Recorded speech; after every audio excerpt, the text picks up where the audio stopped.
الشيطان الرجيم بسم الله الرحمن الرحيم السلام عليكم ورحمة الله وبركاته.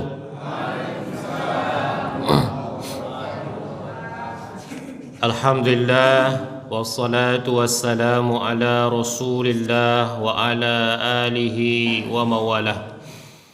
Allahumma anfa'na bima 'allamtana wa 'allimna ma yanfa'una wa zidna ilma. Rabbi israh li sadri wa yassir li amri wahlul 'uqdatam min lisani yafqahu qawli, amma ba'd.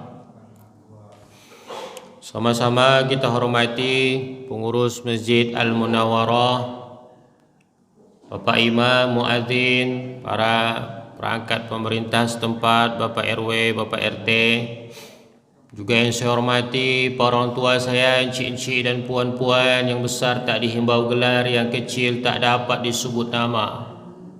Mudah-mudahan kita yang hadir pada subuh hari ini mendapatkan nikmat istiqomah dan kesehatan dari Allah Subhanahu wa taala. Amin ya rabbal alamin. Tidak ada kata yang patut kita ucapkan pada subuh hari ini kecuali dengan ucapan alhamdulillahi rabbil alamin. Mengapa tidak? Semuanya ini adalah anugerah dari Allah Subhanahu wa taala. Mulai dari kita bersahur, santap sahur, kata Rasulullah, tasahharu fa inna fis sahuri barakatan. Bersahurlah karena di waktu sahur itu ada keberkahan. Kalau kita lihat terjemahan sahur ini adalah maknanya sepertiga malam terakhir. Jadi sahur ini bukan hanya bicara soal makan saja, tetapi bagaimana kita memanfaatkan waktu sahur itu dengan sebaik-baiknya. Bukankah ada ayat yang selalu dibacakan di setiap subuh Jumat? Ayat ini, surah ini menjadi bahan tes kadang untuk imam dan muadzin kalau dia mau masuk masjid. Yakni harus hafal surah Sajadah. Tak hafal kadang tak lulus. Kami pun dulu imam paripurna ditanya setiap sekali setahun. SK kami itu per tahun. Saya 4 tahun jadi imam paripurna, 3 tahun kelurahan, 1 tahun kecamatan. Ngerasakanlah saya kalau dihitung-hitung gaji sekali jadi imam itu 50.000. Wah, enak kali. Ibadah dapat, duit dapat. Gaji 5 juta, potong pajak 300. Dan tu apalah pajak tu. Sisa 4.700.000. Tesnya apa? Termasuk surah Sajadah tu. Jadi kalau paripurna kecamatan harus hafal 5 juz. Kalau kelurahan harus hafal 3 juz. Terakhir saya jadi imam itu 2019. Sekarang jamaah paripurna. Apa kata Allah dalam surah As-Sajadah itu? Tatajafa junubuhum 'anil madaji'i yad'una rabbahum khawfan wa tama'a wa mimma razaqnahum yunfikun. Jauh sekali lambungnya 'anil madaji', dari tempat tidur. Ini pertanda kalau orang tidurnya mereng. Karena yang diukurnya junub itu kan samping maknanya, Ustaz. Berarti tidurnya nyamping, tapi pun dia jauh lambungnya dari tempat tidur. Ngapain dia? Ya da'una rabbahum khaufan wa tama'a. Dia berdoa kepada Tuhannya dengan penuh rasa takut dan juga rasa harap. Nah, mereka inilah orang-orang yang wabil asharihum yastaghfirun. Di waktu sahurnya dia beristighfar, meminta ampun kepada Allah. Beruntunglah kita yang Allah bangunkan di waktu sahur. Kadang ada orang nih sahur itu yang dia jadikan alasan tuh tak puasa. Apa ndak puasa? Ndak sahur. Kadang alasannya sama anak baru belajar puasa pula. Malu sama kumis, malu sama jenggot.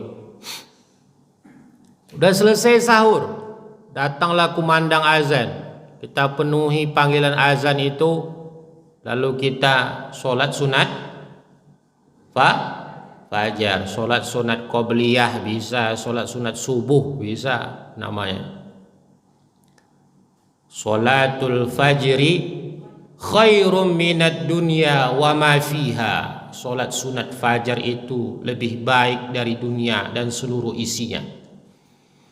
Kemudian kita sholat subuh berjamaah. Man sholat subhi fi jama'atin faka'annama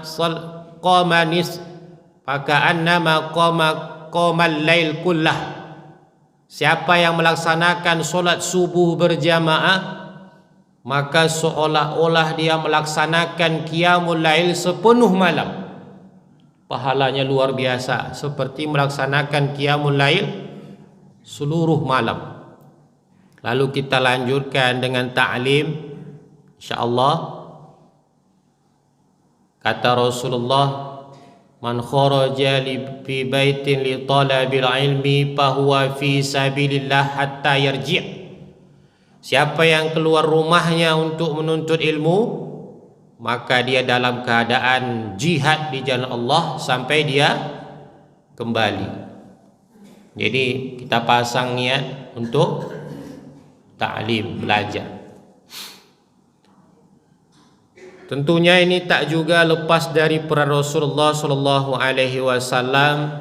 Maka untuk mengenang jasa beliau, kita bersolawat dulu. Minggu kemarin saya lupa rupanya ngajak solawatan.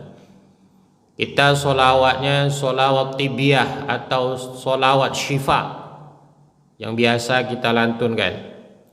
Kita ulangi 3 kali. Kita mulai. Allahumma salli ala sayyidina Muhammadin tibbil qulubi wa dawaiha wa afiyatil abdani wa shifaiha wa nuril absari wa diyaiha wa ala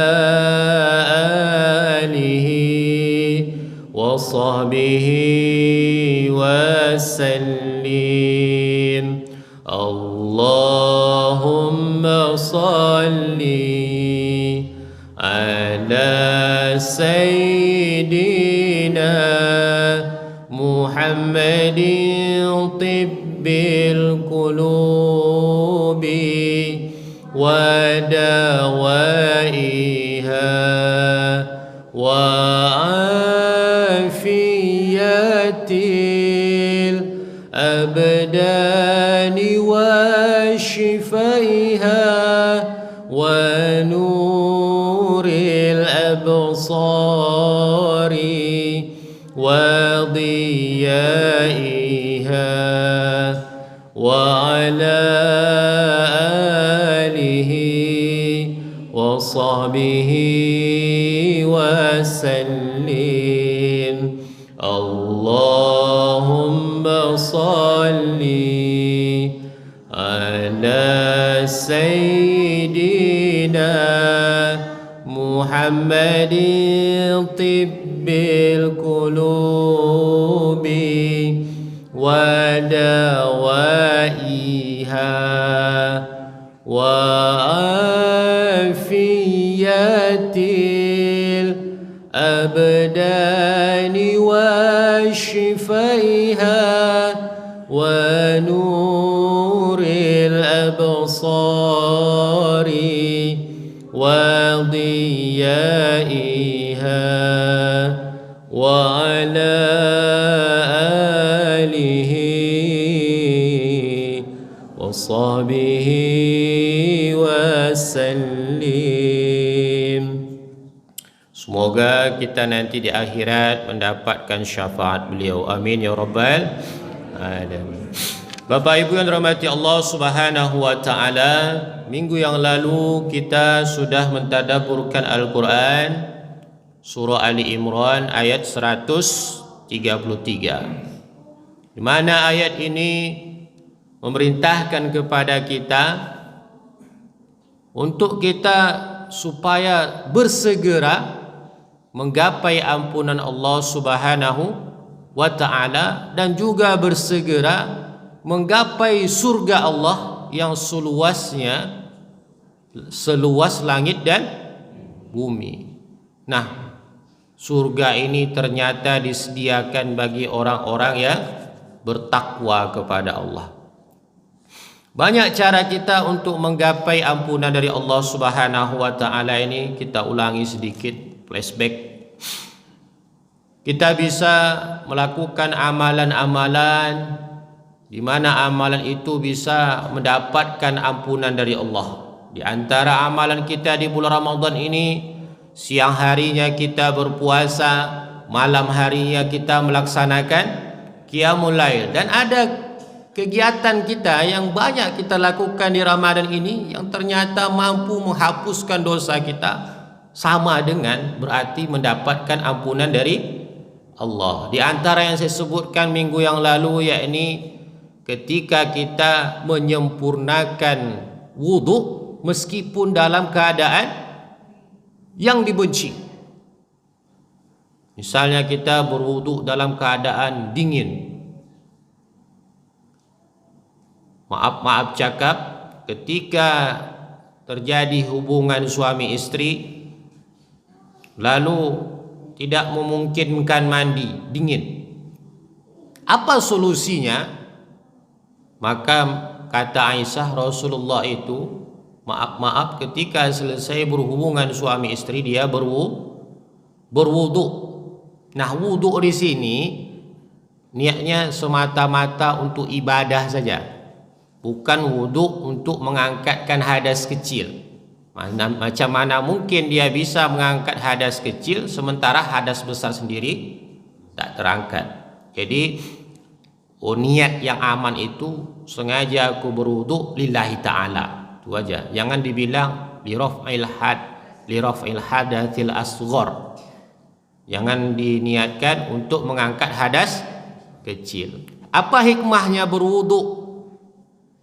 Ketika kita selesai berhubungan suami istri, hikmahnya yakni untuk menguatkan tenaga. Ini ulama yang bilang, bukan saya.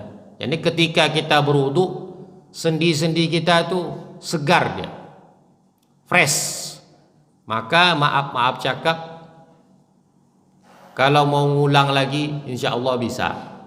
Kalau tak percaya, setelah nanti malam, bukan nanti tidak boleh. Sabarlah dulu. Bapak Ibu yang dirahmati Allah Subhanahu wa taala, kemudian amalan apa lagi yang kita lakukan selama bulan Ramadan ini yang mampu menghapus dosa-dosa kita dan juga mengangkat derajat kita? Yakni ketika kita berjalan ke masjid. Ketika setiap langkah kita menuju masjid itu, maka di situ ada penghapusan dosa-dosa. Kemudian wantadhiris shalah ila shalah, yakni ketika kita menunggu dari waktu solat ke solat. Nah, ini semua mampu mengantarkan kita untuk menggapai ampunan dari Allah Subhanahu wa taala. Apalagi yang lain? Perbanyak istighfar.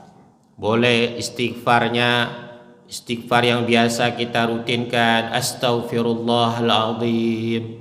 Boleh juga astaghfirullah. Yang penting ketika kita beristighfar itu disertai dengan rasa penuh penyesalan dan juga disertai dengan mengingat dosa-dosa yang telah kita lakukan. Jadi inti dari istighfar itu adalah menyesalkan menyesalkan dosa-dosa. Mau panjang apapun istighfarnya, kalau tak disertai dengan penyesalan, sia-sia istighfarnya. Atau istighfar Nabi Adam, Rabbana zalamna anfusana wa illam taghfir lana wa tarhamna lanakunanna minal khasirin. Atau juga sayyidul istighfar, Allahumma anta rabbi la ilaha illa anta khalaqtani wa ana ala ahdika wa wa'dika mastata'tu a'udzu bika min syarri ma sana'tu wa abu'u laka bi ni'matika alayya faghfirli fa innahu la yaghfiru dzunuba illa anta. Hafal Bu? Ibu-ibu banyak hafal, bapak-bapak mungkin saking khusyuknya. Nah, inilah kira-kira kiat-kiat kita untuk menggapai ampunan dari Allah Subhanahu wa taala. Kita lanjutkan pembahasannya pada ayat 134. Yakni ayat ini menjelaskan tentang kriteria atau sifat-sifat orang-orang yang dia menggapai ampunan Allah, yang dia bersegera untuk menggapai surga Allah yang seluas langit dan bumi. Apa kriteria yang pertama? A'udzu billahi minasyaitonir rajim. Alladzina yunfikuna fis sarra'i wad-dharra. Yakni orang-orang yang berinfak di waktu senang dan juga di waktu susah. Inilah kriteria orang-orang yang bertakwa, yang kerjanya itu bersegera menggapai ampunan Allah, bersegera menggapai surga Allah, yakni orang-orang yang berinfak di waktu senang dan di waktu susah. Kalau kita lihat dalam kitab Mufradat Gharibul Quran, yunfikun di sini asal katanya nafaqo, yakni bisa bermakna menghabiskan, bisa bermakna mengkosongkan, bahkan bisa maknanya terowongan, banyak makna. Inilah hebatnya bahasa Arab ini, satu kata banyak makna. Nah, mengkosongkan bagaimana? Yakni mengkosongkan isi kantong. Jadi dia keluarkan isi kantongnya, dia masukkan ke bakul limpah tadi. Di dalam Al-Quran ini, kegiatan mengeluarkan isi kantong itu biasanya dengan dua kata atau tiga kata. Yang pertama yang wajib itu biasa digunakan dengan kata zakat. Kalau kita lihat dalam Al-Quran, itu biasanya kata zakat selalu beriringan dengan solat. Kalau kita kerucutkan lagi, kata solat itu lebih dahulu diucapkan daripada zakat. Wa aqimus shalah wa atuz zakah. Kerjakanlah solat dan tunaikan zakat. Ada satu surah yang dia ternyata kebalikannya. Diucapkan dulu zakat, baru diucapkan solat. Apa itu? Surah Al-A'la. Qad aflaha man tazakka wa dzakara asma rabbih fasalla. Sungguh beruntunglah orang yang mensucikan diri, sungguh beruntunglah orang yang berzakat, kemudian dia menyebutkan Tuhannya, berzikir menyebut nama Tuhannya, fasalla, kemudian dia melaksanakan salat. Mengapa pada surah ini kata zakat dahulu diucapkan daripada salat? Ini adalah praktek zakat Idul Fitri. Ngerti nggak maksud zakat Idul Fitri? Zakat fitrah. Karena memang kewajiban membayar zakat fitrah itu di subuh hari, di pagi hari sebelum kita melaksanakan sholat Idul Fitri. Sebelum itu kita bayar apa hukumnya? Sunnah. Jadi kita bayar dulu zakat, baru kita melaksanakan sholat. Paham sampai sini Bapak Ibu? Alhamdulillah. Kemudian ada lagi kata sodakoh.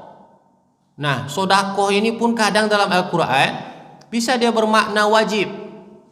Sebagaimana yang Allah katakan dalam surah At-Taubah. Khudh min amwalihim sodaqatan tutahiruhum wa tuzakkihim. Ambillah dari mereka itu sedekah.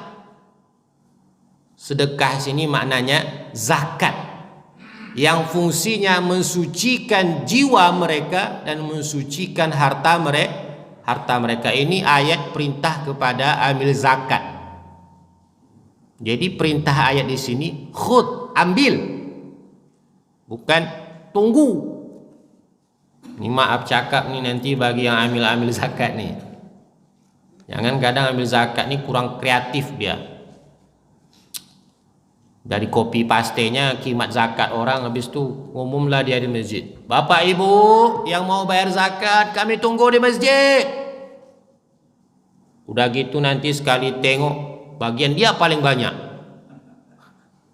tapi tidak ada di Masjid Al-Munawwarah. Amil zakat itu yang ditetapkan oleh pemerintah.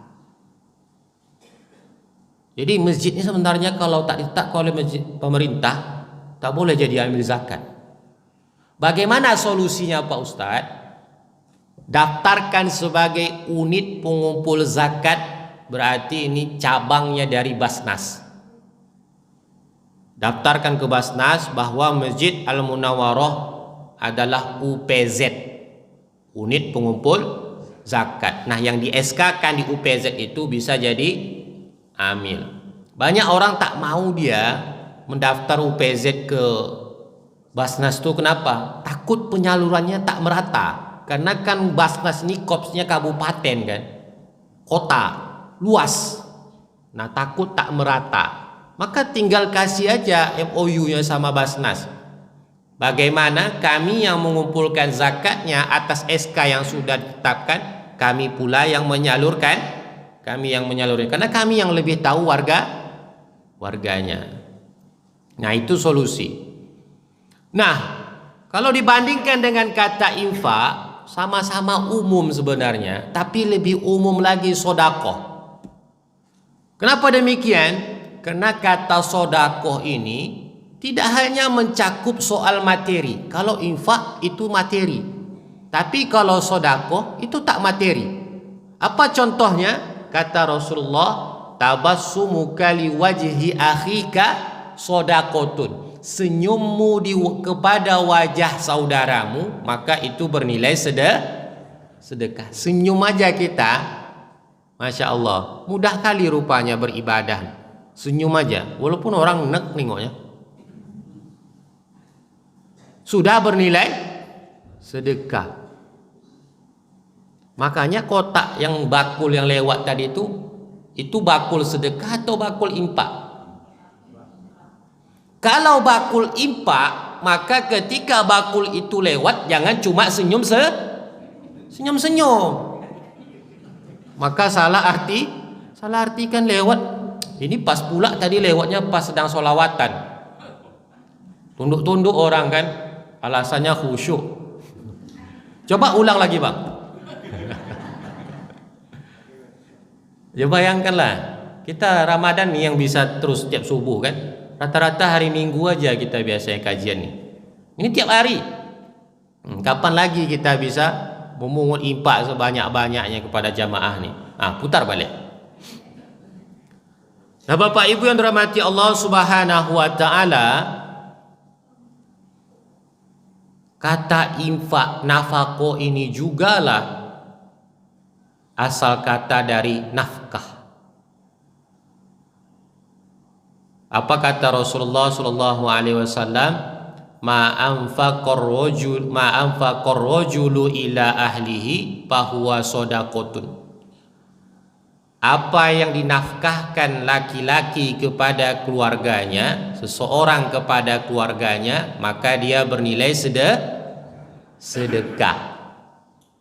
Jadi bapak-bapak, ibu-ibu yang rahmati Allah Subhanahu wa taala, khususnya bagi bapak-bapak yang sudah kerucut kulitnya, sudah banyak tulangnya yang melemah, sendinya yang melemah, sebab begitu kuatnya dia selama ini memberikan nafkah kepada keluarganya, banting tulang, peras keringat, bahkan darah dikucurkan. Jangan merasa itu sia-sia usaha bapak. Itu semua di mata Allah adalah sedekah. Maka ini juga menjadi motivasi bagi setiap kepala keluarga. Jangan bermalas-malasan, karena di situ ada potensi nilai sedekah. Setiap susu yang diminum oleh anak, lalu susu itu berubah menjadi darah, darah itu berubah menjadi daging, daging itu kemudian tumbuh sehat, lalu dibawa oleh anak untuk beribadah, dibawa oleh anak untuk menuntut ilmu, maka tentu mengalir terus pahala, mengalir terus pahala. Bayangkan betapa banyak orang tua ini yang berkorban untuk anaknya, rela sendalnya putus, bahkan dia sambung lagi dengan kawat, dia sambung lagi dengan tali rapia, sendalnya ini putus, supaya anaknya bisa pakai sepatu yang terbaik ketika sekolah. Rela dia pakai baju compang-camping. Setiap lebaran dia tak pernah pakai baju baru. Ayah saya itu tak pernah pakai baju baru, tak pernah beli baju baru. Maaf, bukan pakai. Tak pernah beli baju baru. Itulah alasan dia terus kalau saya mau minta duit beli baju waktu dulu. Beli baju bi, Abi tak pernah beli baju, tapi dia baju baru terus. Karena setiap mau lebaran dapat terus dia dikasih orang baju baru. Baju baru, kain sarung baru, itulah terus. Nah, awak yang minta duit sama dia itu alasan. Apa kau minta duit beli baju, Abi aja tak pernah beli baju. Bayangkan banyak orang tua yang rela dia mengorbankan dirinya. Biarlah dia tak pakai baju bagus. Yang pentingnya anak pakai seragam terbaik ketika sekolah. Banyak orang tua yang berbohong mengaku kenyang. Yang penting anaknya bisa lahap makan. Nah, semua pengorbanan itu bernilai sedekah di mata Allah Subhanahu wa taala. Tidak ada yang sia-sia. Nah, Bapak Ibu yang dirahmati Allah Subhanahu wa taala, ayat ini menjelaskan tentang keadaan orang yang senantiasa berinfak meskipun dia dalam keadaan senang, meskipun di dalam keadaan sulit. Kata sarro di sini asal katanya saroro, yakni sembunyi. Jadi kalau sarro itu asal katanya saruroh, yakni kesenangan yang tersembunyi. Begitu tadi malam saya baca di kitab Mufradat Gharibul Quran. Nah, dalam ayat ini orang bersedekah dalam keadaan senang itu harus. Makanya dalam surah Ad-Duha itu dikatakan wa amma bi ni'mati rabbika fahaddits, dan adapun dengan nikmat yang diberikan oleh Tuhanmu fahaddits, maka ceritakanlah. Cerita di sini bukan hanya sebatas cerita, tapi tampakkanlah nikmat itu. Bisa jadi dalam bentuk bersedekah atau berinfak. Kemudian waqtarra, berinfak dalam keadaan sulit.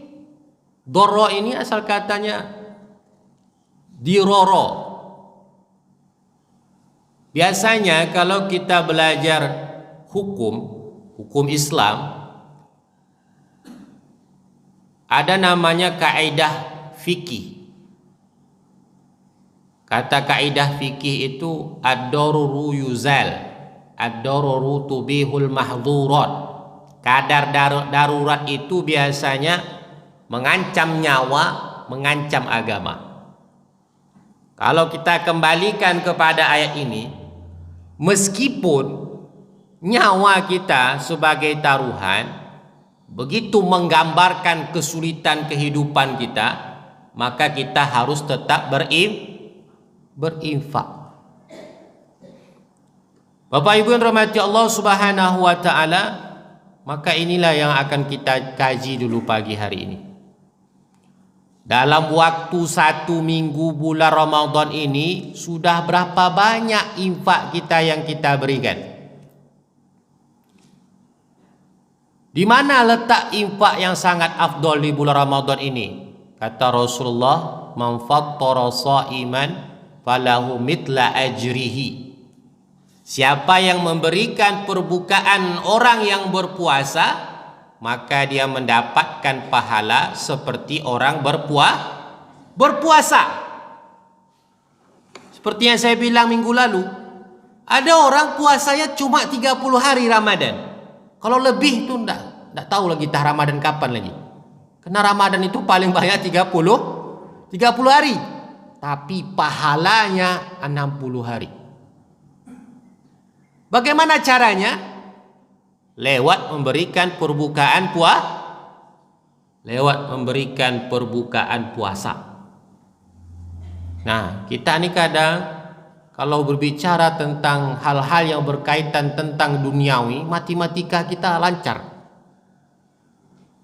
Tapi terkait dengan akhirat, kita tak mau jalankan matematika kita tadi.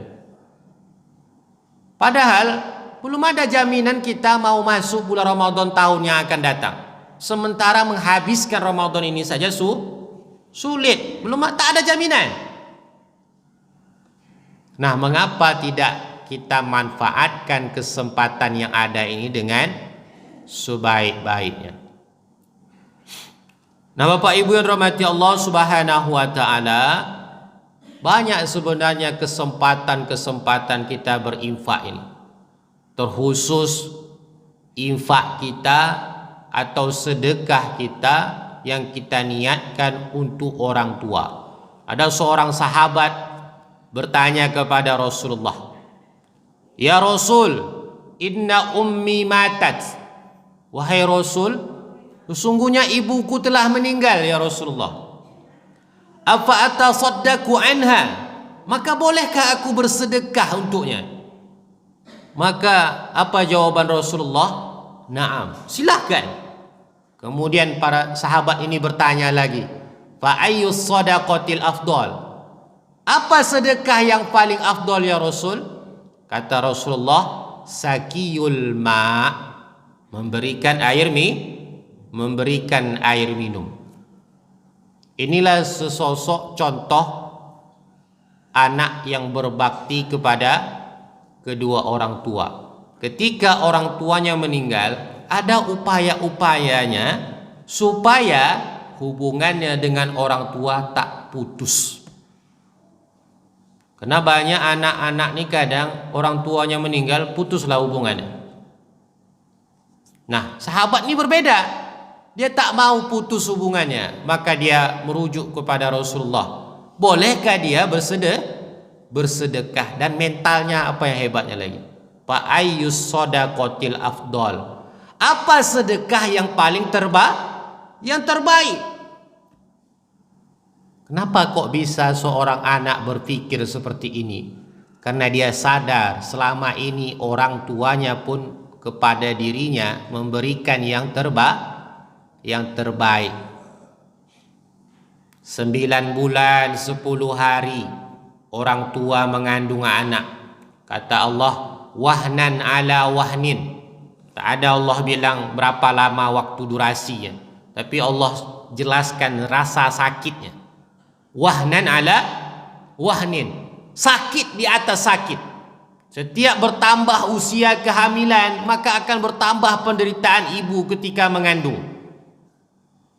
Wa fisaluhu fi amain, menyusuinya selama 2 tahun. Kemudian ketika melahirkannya antara hidup dan mati. Apalagi lah seharusnya seorang anak yang kini berposisi sebagai orang tua. Sebenarnya dia sudah nampak bagaimana perjuangan orang tua yang dulu terhadap dia, karena dia udah ngerasakan ketika dia menjadi orang tua. Itu yang saya sampaikan waktu akikah anak saya kemarin. Nama anak saya ini Faaz, asal katanya Faiz, beruntung, berhasil. Mengapa? Karena kalau saya lihat perjuangan orang rumah melahirkan itu, mulai dari jam 11 dia, ini proses lahirnya aja nih. 11 siang dia masuk ke klinik, buka 2 baru. Tak tahu saya bukanya dokter yang tahu. Buka 2 sampai jam 1 malam baru sempurna bukanya. Mulai dari jam 1 itu dia ngedan sampai setengah 3. Tak keluar anak. Apa solusinya? Pindah dari klinik ke rumah sakit. Pas 5 menit mau azan subuh, lahirlah anak nih lewat operasi sesar. Begitulah perjuangannya. Oh, kalau ditanya air mata saya melihat, macam mana tak bimbang. Yang dipikirkan anak dalam perut orang yang mau melahirkan nih. 2 nyawa yang awak pikirkan nih. Ini baru pendamping, apalagi yang merasakan.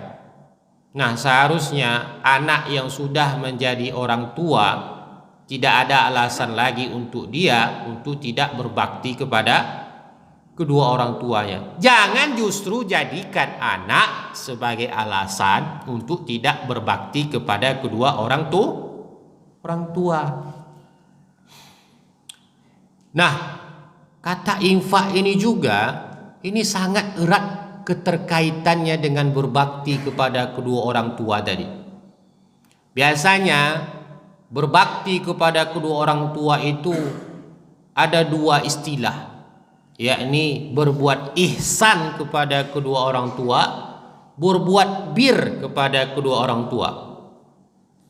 Nah, berbuat bir ini yang ada kaitannya dengan kata infak tadi. Apa kata Allah? Lan tanalul birra hatta tunfiku mimma tuhibbun. Tidak diterima kebaikan sampai dia menginfakkan harta yang sangat dicintai. Jadi kalau bir ini dilengketkan dengan kata walidain, dinisbahkan kepada orang tua, berarti tidak diterima berbuat bir, tidak diterima birnya anak, tidak diterima kebaikan seorang anak sampai dia menafkahkan, menginfakkan kepada kedua orang tuanya harta yang sangat dicintai. Maka berikanlah apa yang sangat kita cintai kepada kedua orang tua. Kenapa demikian Bapak Ibu sekalian? Ketika orang tua masih hidup, berarti masih dekat, masih mudah kita menggapai surga. Kenapa? Karena ketika emak kita hidup, di surganya masih ada di telapak kakinya masih ada al jannatu tahta li aqdamil ummahat. Surga itu di bawah telapak kaki. Beruntunglah masih orang-orang yang masih ada ibunya, karena surga masih dekat, masih mudah menggapai surga itu. Nah, Bapak Ibu yang dirahmati Allah Subhanahu wa taala, banyak sekali sebenarnya hal-hal yang harus membuat kita berusaha sekuat tenaga berinfak, bersedekah, baik itu dalam keadaan sulit, baik itu dalam keadaan senang. Apa yang pertama? Sedekah kita itu sebagai alasan Allah mempertahankan nikmat yang kita punya. Apa kata Allah dalam surah Al-Fajr?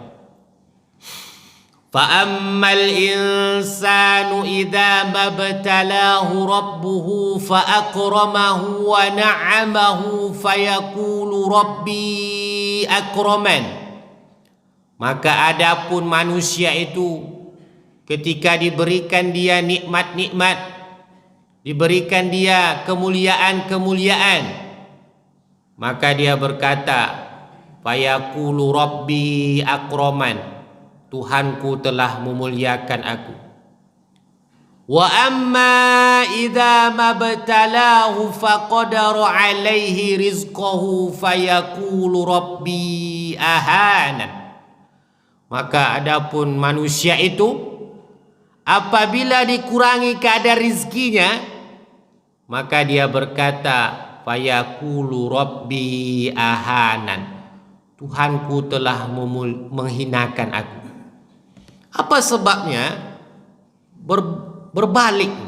Yang sebelumnya manusia ini Allah berikan fa'akramahu wa na'amahu, Allah berikan dia kemuliaan-kemuliaan, kemuliaan jabatan, kemuliaan ilmu, kemuliaan harta, segala bentuk kemuliaan diberikan kepada dia, nikmat-nikmat. Tapi tiba-tiba Allah kurangi kadar rezekinya. Apa penyebabnya? Kalla bal la tukrimunal yatim. Sekali-kali tidak, karena dia tidak memuliakan anak-anak yatim. Wala tahadduna ala ta'amil miskin, dan juga tidak memberikan makan fakir miskin. Bagi kita yang masih Allah berikan nikmat-nikmat, masih berikan Allah kemuliaan-kemuliaan, gunakan itu dengan sebaik-baiknya. Jangan sampai nanti Allah cabut, berbalik justru dalam keadaan hina. Sebab apa? Sebab ketika Allah berikan kemuliaan jabatan, tak pernah kita gunakan jabatan itu menolong hak-hak anak-anak yatim dan fakir miskin.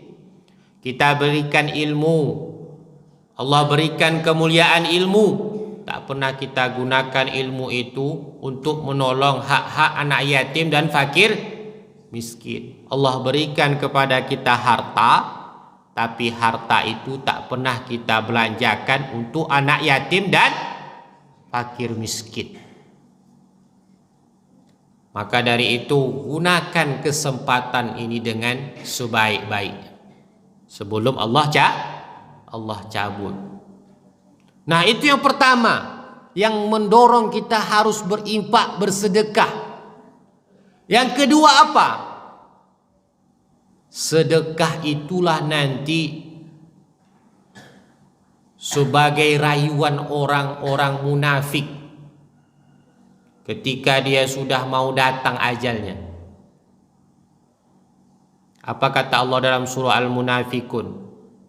Laula akhartani ila ajalin qarib fa asaddaqa wa akum minas salihin. Kalau seandainya Allah tangguhkan saja ajal yang sudah sangat dekat ini, fa asaddaqa wa akum minas salihin, maka aku akan banyak-banyak bersedekah dan aku termasuk orang-orang yang solih. Ini rayuan orang yang ajalnya dekat. Kok tidak sholat dia bilang? Kok tidak umroh berkali-kali dia bilang? Kok tidak haji dia bilang? Tapi sedekah. Kenapa? Karena ternyata pintu surga yang paling besar itu adalah pintu sedekah. Dan manfaat sedekah ini sangat banyak. 2 tahun kita COVID, Bapak Ibu sekalian, banyak orang kecewa, tak bisa melaksanakan haji, tak bisa umroh. Tapi sedikit sekali orang yang kecewa pada COVID itu, yang tak mampu membantu saudaranya yang lain. Apa alasannya? COVID tak tahu nih kapan berakhir. Saya takut harta saya habis, stok harta saya habis. Itu alasan orang. Ternyata orang ini semakin dekat nak mati semakin kikir. Padahal kalau kita bercoba untuk bermatematika lagi, seperti yang saya bilang tadi, Selesai umrah, selesai tidak pahalanya? Selesai. Selesai haji, selesai tidak pahalanya? Selesai. Tapi sedekah yang kita berikan kepada orang, sedekah itu dia makan, berubah menjadi darah, darah berubah menjadi daging, dia bawa beribadah, mengalir tidak pahalanya? Mengalir. Itulah hebatnya sedekah nih Bapak Ibu sekalian. Itu yang kedua. Yang pertama tadi, mengapa kita harus berinfak, bersedekah? Karena alasan supaya tidak dicabut Allah nikmat. Masih ada orangnya nih? Masih? Lama lagi, 10 menit lagi. Yang kedua,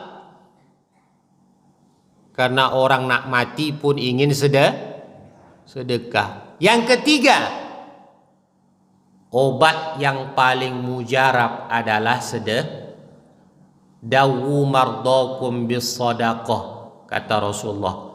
Obati penyakitmu dengan sedekah. Ada hadis Rasulullah SAW yang sangat menarik. Apa kata Rasulullah? Idza qamatis sa'ah wa fi yadi ahadikumul fasilah falyaghrisha. Kalau kiamat mau datang tapi di tanganmu ada biji kurma, maka tanamlah. Kiamat mau datang nih, kita nampak wa takunul jibalu kal ihnil manfush. Nampak gunung tu dah pecah dia bagaikan aneh-aneh yang terbang. Banjir bandang sudah banyak, sudah hampir mendatangi kita, tapi di tangan kita masih ada lagi biji kurma. Apa kata Rasul? Maka tanamlah. Apa maksudnya Bapak Ibu sekalian? Selagi masih ada potensi kebaikan yang kita buat, maka buatlah untuk menambah catatan amal. Nah, kiamat kecil apa? Kematian. Coba kita ingat dulu atuk nenek kita di kampung, mak ayah kita, umur 50, 60, 70, bahkan sampai 80, nanam durian, tanam karet, tanam buah duku, tanam langsa, tanam manggis. Padahal kalau awak hitung umur dia nih, tak akan sampai dia ikut panen. Betul tak? Kadang awak mikir, tu apalah nenek ini nanam-nanam. Padahal dia udah bongkok. Takkan ada potensi dia untuk mengenyam apa yang dia tanam. Tapi apa sebenarnya motivasi dia? Sedekah tadi itulah. Dia ingin nanti ada alasan anak cucunya pulang kampung sekali setahun, walaupun awalnya niat nengok durian yang tanam nenek. Niatnya untuk memanen buah duku, buah langsat yang dia tanam tuh. Tapi disitulah kubur dia. Nah, akhirnya awal mungkin nih kita lihat buah-buahan, tapi akhirnya sambil ziarah. Dari situlah kita ada niat untuk bersilaturahim. Bayangkan berapa banyak pahala sedekah yang dihasilkan nenek atuk kita lewat buah-buahan yang dia tanam tadi. Betul? Betul. Nah, sekarang sudah berapa banyak pohon yang kita tanam?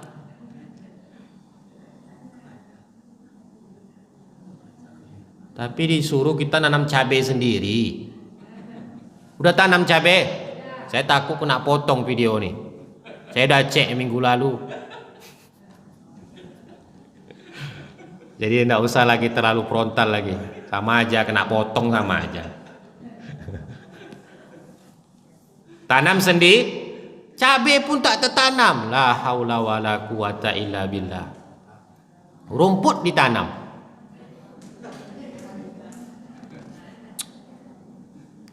Nah, apa tadi yang ketiga? Obati penyakit dengan sedekah. Nah, Bapak Ibu yang dirahmati Allah Subhanahu wa taala, tidak akan pernah miskin orang yang berinfak di jalan Allah. Tak akan pernah miskin.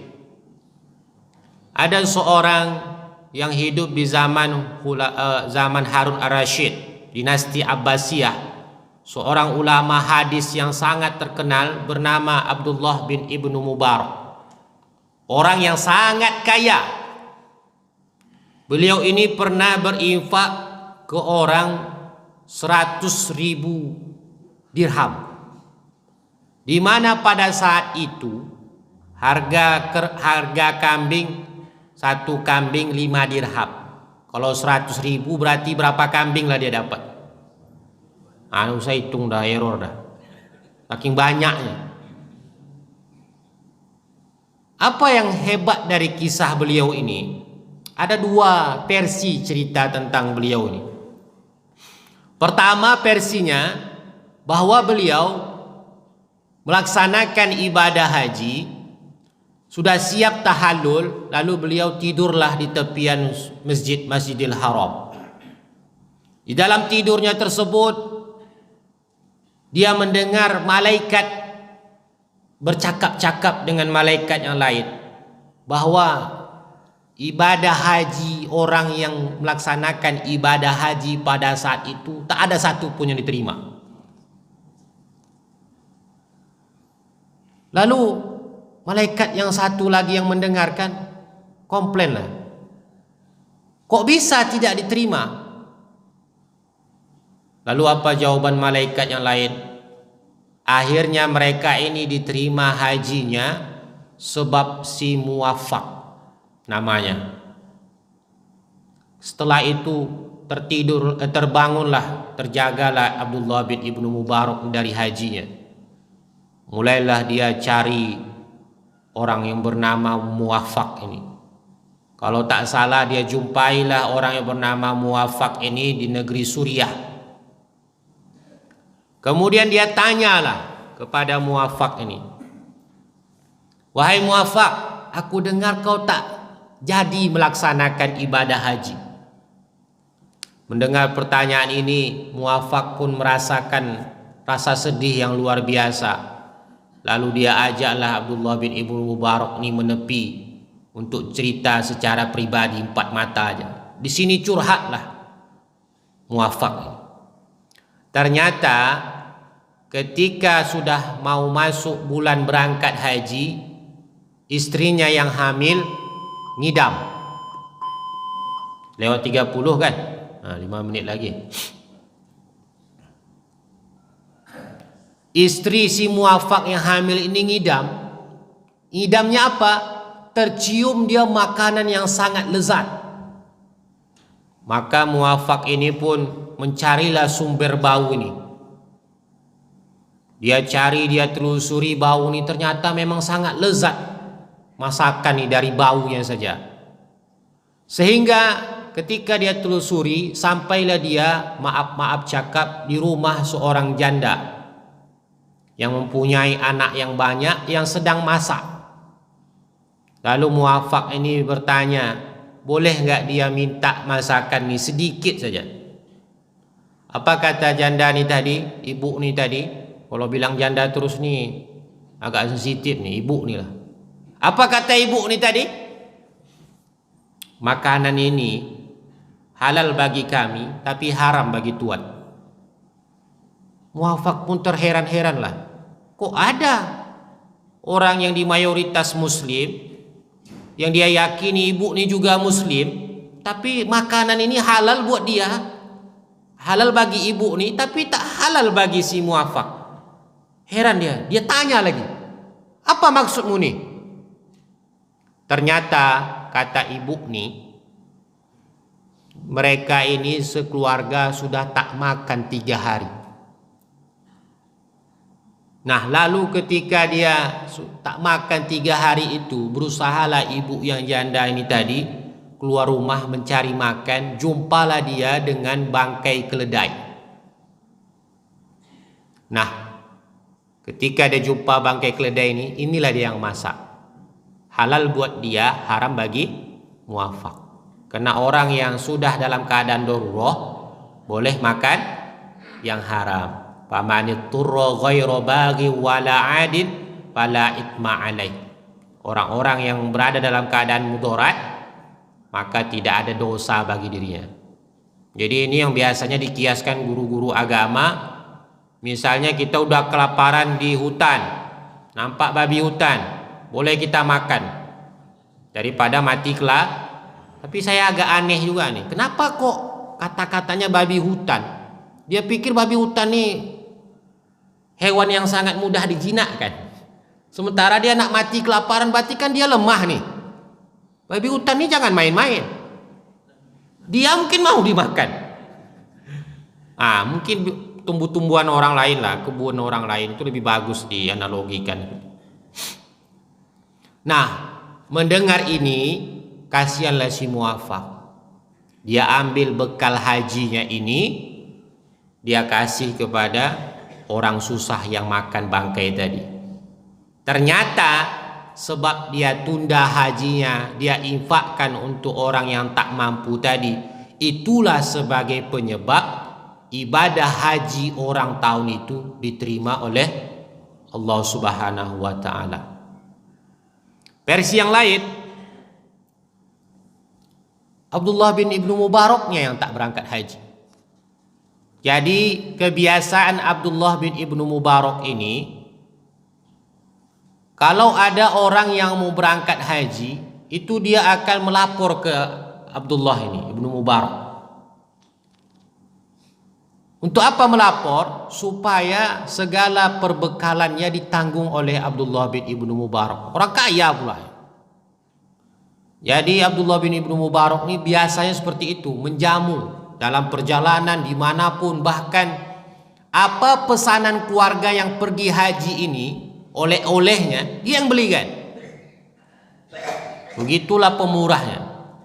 Nah, pada suatu saat berjalanlah rombongan Abdullah bin Ibnu Mubarak ini berangkat haji duluan, sementara dia di belakang. Nah, ternyata ada burung peliharaan jamaah haji ini yang mati, lalu dicampakkan oleh jamaah haji ini. Di dalam perjalanan di belakang Abdullah bin Ibnu Mubarak, dia nampak ada seorang ibu-ibu yang memungut burung bangkai tadi. Dia lihat, lalu dia tanya, "Mengapa kau pungut bangkai ini?" Alasan yang sama, karena sudah kelaparan. Akhirnya segala bekal haji yang banyaknya 1000 dirham, dia kurangi 20 dirham, berarti sekitar 980 dirham, dia berikan kepada janda yang makan bangkai ini tadi, yang mau masak bangkai ini tadi. Lalu dia 20 dirham itu dia gunakan untuk biaya pulang. Hebatnya apa? Ternyata jamaah haji yang dulu datang ini melihat Abdullah bin Ibnu Mubarak ikut melaksanakan ibadah haji. Nah, itulah kisah tentang keajaiban berinfak di jalan Allah Subhanahu wa taala. Terakhir, mengapa Allah Subhanahu wa taala dalam ayat ini menyebutkan kata infak duluan? Itu mengajarkan kepada kita untuk pentingnya menjadi orang kaya. Infak ini amalan orang kaya. Berarti umat muslim ini harus bermental kaya. Jangan bermental ustadz. Ustadz sudah banyak. Di MDI aja, masjid di bawah MDI, Majelis Dakwah Islamiyah, itu sekitar 700 sama musola. Ustadznya 1200 ada. Udah banyak ustadz. Nggak enak jadi ustadz nih. Itu motor stengka mati 3 tahun ustadz. Maka harus jadi orang kaya. Itulah curhatan ceramah Ustaz Abdul Somad yang saya dengarkan kemarin. Kalau pergi dia ke Jawa, ke Kalimantan, infak untuk pondok pesantrennya itu banyak-banyak. Tapi kalau di Riau nih sikit-sikit impak orang. Kenapa? Memang banyak miskin. Tak ada yang bermental usahawan. Kita boleh cek nih ruko-ruko sepanjang Jalan Nangka, Sudirman. Ada nggak muslim yang punya? Ada, tapi sikit. Siapa yang punya? Udahlah dipotong lagi video. Alhamdulillah, kita tutup lagi kajian kita subuh hari ini dengan doa kafaratul majlis. Subhanakallahumma wa bihamdika asyhadu an la ilaha illa anta astaghfiruka wa atubu ilaik. Kita lanjutkan lagi minggu depan insyaallah ayat 134. Mohon maaf atas segala kekurangan. Assalamualaikum warahmatullahi wabarakatuh.